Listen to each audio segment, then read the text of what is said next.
ভারতীয় জনতা পার্টি কৃষকদের উন্নতির কথা বলে। আজকে মালদা জেলা বলুন তো 11 সাল থেকে তৃণমূল ক্ষমতায় আছে। যদিও এই জেলায় আমি তৃণমূলে থাকাকালীন তখন তো দিদি ছিলেন, উনি পিসি হননি। যেদিন পিসি হয়েছে আমি উনাকে ছেড়ে চলে আপনাদের কাছে এসেছি। 5 বছরও বেশি সময়। আমি জানি প্রথম দিন থেকে এই মালদার মানুষ তৃণমূলকে, তার দলকে ঘৃণা করে।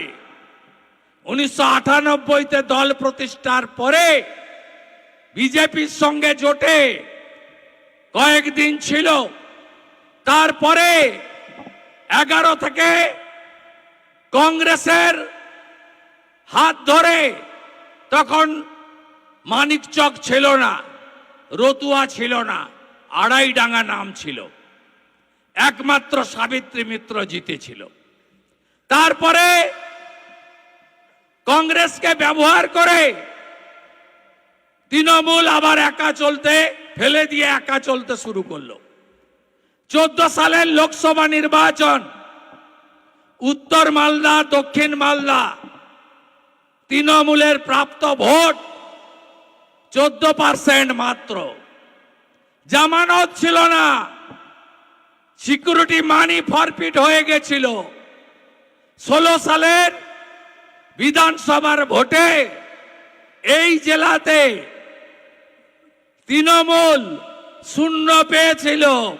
খগেনদা জিতেছিলেন, গাজল থেকে এমএলএ হয়েছিলেন, হবিবপুর বামনগোলা থেকে এমএলএ হয়েছিলেন, 0 পেয়েছিল। আবার 24-এর লোকসভা ভোটে এই জেলায় 2টো লোকসভা কেন্দ্র আপনি দেখুন, 12টা আসন, একটাও তৃণমূলের লিড নেই।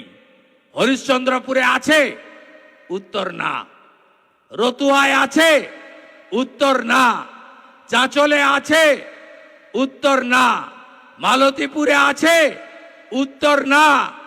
গাজলে আছে, উত্তর না। হবিবপুর বামনগোলা আছে, উত্তর না। ওল্ড মালদা আছে, উত্তর না। ইংলিশ বাজার আছে, উত্তর না। মানিকচক আছে, উত্তর না। মোথাবাড়ি আছে, উত্তর না। বৈষ্ণবনগর আছে, উত্তর না। সুজাপুর আছে, উত্তর না। তৃণমূলকে, তার নেত্রীকে মালদার জেলার মানুষ পছন্দ করে না। তার কারণ তৃণমূল মানে হলো চোর। তৃণমূল কংগ্রেস মালদা জেলার এমন ক্ষতি করেছে যে ক্ষতির কোনো সীমা নেই। আপনাদের বলে না কেন্দ্র টাকা দেয়নি, কেন্দ্র টাকা দেয়নি তাই আবাস যোজনা হয়নি। জিজ্ঞেস করবেন তো এই তোলামূলকে। 2004 থেকে 14 কংগ্রেসের সময় ইন্দিরা আবাস ছিল IAY, 4,664 কোটি টাকা দিয়েছিল। মোদিজি প্রধানমন্ত্রী আবাস যোজনায় 14 থেকে 22 কত টাকা দিয়েছে জানেন? 30,000 কোটি টাকা। কত বাড়ির জন্য? 40 লক্ষ বাড়ির জন্য। আপনারা কেউ পেয়েছেন? পাননি। তাহলে টাকাগুলো এই লাভলি খাতুনদের মতো বাংলাদেশি অনুপ্রবেশকারী পঞ্চায়েতের প্রধান, এরা লুট করে নিয়ে গেছে। মোদিজি 14 কোটি স্বচ্ছ ভারতে দেশে শৌচালয় বানিয়েছিলেন মা বোনেদের সম্মানের জন্য। এই রাজ্যে 72 লক্ষ শৌচালয় দিয়েছেন, 12,000 টাকা করে ইউনিট পেয়েছেন আপনারা। তৃণমূল পায়খানাও খায়, বলে 100 দিনের টাকা দেয় না। 4 থেকে 14 কেন্দ্রের ইউপিএ 1 ইউপিএ 2 সরকার মনরেগাতে টাকা দিয়েছে 14,000 কোটি। 14 থেকে 22 নরেন্দ্র মোদীজি মনরেগাতে 100 দিনের কাজ টাকা দিয়েছে 54,000 কোটি। কোথায় গেল টাকা? 1,25,00,000 ভুয়া জব কার্ড বিহারের লোক এখান থেকে টাকা তুলে নিয়ে চলে গেছে। বাংলাদেশের লোক এখান থেকে টাকা তুলে নিয়ে চলে গেছে। আপনারা যারা রিয়েল জব কার্ড হোল্ডার, কার্ডগুলো গুছিয়ে রাখুন, বিজেপিকে আনুন। আপনাদের 100 দিনের কাজ তো দেবই, আরো বিজেপির রাজ্যের সরকার আরো 100 দিনের কাজ দেবে, 200 দিনের কাজ বিজেপি দেবে। বিজেপিকে আনুন। 1,20,000 বাড়ি হয় না, 12,000 টাকা এখন বালির দাম। ওই টাকায় বালি হয়? 3 লাখের বাড়ি বিজেপির অঙ্গীকার। প্রধানমন্ত্রী সূর্যঘর যোজনা, পাশেই কাটিহার, দারভাঙ্গা, আরারিয়া, কিষানগঞ্জ, যান খোঁজ নিন। প্রতি বাড়িতে নরেন্দ্র মোদীজির সূর্যঘর প্রকল্পে 80,000 টাকা করে পেয়েছে পার বাড়ি। আর সোলার প্যানেল লাগিয়ে দেওয়া হয়েছে, 0 আপনাদের ইলেকট্রিক বিল। প্রত্যেক ঘরে নলে জল। বিহারে নীতিশ কুমারজির নেতৃত্বে জল জীবন মিশনে নলে জল এসেছে। আর মালদা জেলায় বড় একটা জায়গা আর্সেনিক যুক্ত। আপনারা জল পেয়েছেন নলে? নল আছে? নল আছে? নল আছে? নল আছে? জল নাই, তাই তো? নল আছে? নল আছে? নল আছে? নল আছে কিন্তু জল নাই। এদেরকে তাড়াবেন না, তাড়াবেন না। বড় বড় কথা, 6 ফুট লম্বা। এখানকার মুখ্যমন্ত্রী হয়ে গেছে রহিম বক্সি। বড় বড় কথা, ঢুকতে দিবনি, গাছে বেঁধে রাখবো, পা ভেঙে দিব, মাথা গুঁড়িয়ে দেব। বাপের নাম যদি ঠিক থাকে, কলম বাগানে আয়, দাঁড়িয়ে আছি। আরএসপির মাল ছিল, আইসিডিএস এর চাকরি বিক্রি করত। আর আমি এখানে তৃণমূলের অবজারভার যখন ছিলাম, আমার গাড়ির দরজা খুলতো। কেউ নেবে না। তৃণমূলের যারা এখানে নেতা ছিল, হামিদ ভাই থেকে শুরু করে, মালতীপুরের ইমদাদ ভাই থেকে শুরু করে, রফিকুল থেকে শুরু করে, কেউ নেবে না। বলছে মালটা চোর, দাদা একে নেবেন না। 1.5 বছর ধরে গাড়ির দরজা খোলে আর বন্ধ করে। যা বাঁহাতে একটা পতাকা ধরিয়ে দে। বড় বড় কথা। ওর থেকে আবার ওর বেটা বড় নেতা। আমি বলে গেলাম, আমি সিপিএম এর আমলে লক্ষণ শেঠকে হারানো, আর তৃণমূলের সূর্য যেদিন মধ্য গগনে, সেদিন নন্দীগ্রামে মমতা ব্যানার্জিকে হারানো লোক। মালতীপুরে কে জিতবে আমি জানি না, কারণ হিন্দুদের সংখ্যা কম, 20-22% হবে, তাই তো নাকি? 25% হবে বড় জোর।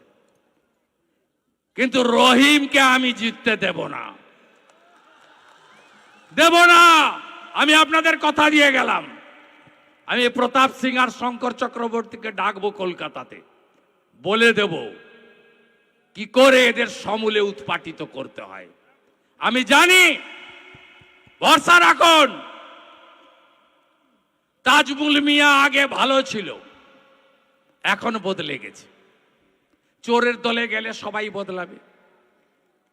আমরা বুঝেছিলাম বলে আমি কার্তিক আগেই পালিয়ে এসেছি, 6 বছর আগে। অম্লান আছে, আমরা পালিয়ে এসেছি। খগেনদাও বুঝেছিল মোদিজি ছাড়া এই দুর্বৃত্তদের তাড়ানো যাবে না, লাল পার্টি পারবে না, তাই আমরা সবাই এসে গেছি গেরুয়ার নিচে। এই রাজ্যের মধ্যে 2 জায়গায় হিন্দুদের সবচেয়ে বড় জোট হয়েছে, হিন্দু আদিবাসীদের। একটা উত্তর মালদায় 85% হিন্দু পদ্মফুলে ভোট দিয়েছে। যদি গোটা রাজ্যে উত্তর মালদাকে দেখে সনাতনীরা একটু এগিয়ে আসে না, 200 নয় 220টা সিটে বিজেপি জিতবে। আরেকটা জায়গায় একজোট হয়েছিল হিন্দুরা 2021-এ নন্দীগ্রামে, 65% এক হয়েছিল প্রথমবার। আমি 2000 ভোটে জিতেছিলাম।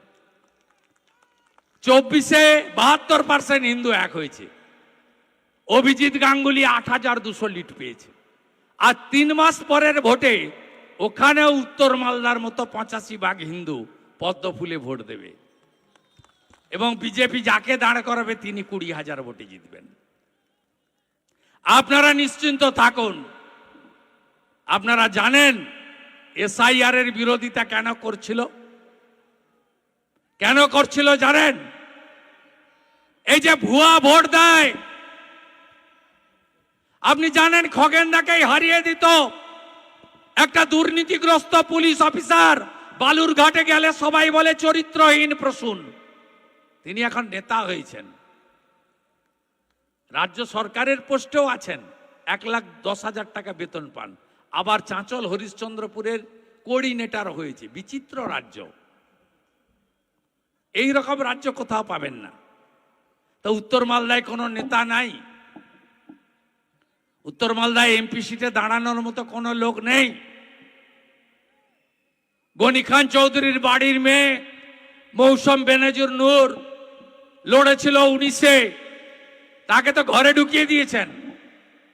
প্রসূনের মধ্যে কি এমন মধু পেলেন? ইংরেজ বাজার থেকে নিহার ঘোষকে চাঁচলে এমএলএ করতে হবে। চাঁচলে এমএলএ হওয়ার লোক নেই। কি পেয়েছেন চাঁচল আপনারা? রবীন্দ্রনাথ ঠাকুরের ছবিটা পুড়িয়েছে। এরা বাঙালি বলে। 2 দিন ধরে অ্যারেস্ট করেনি। কবে অ্যারেস্ট করলো জানেন?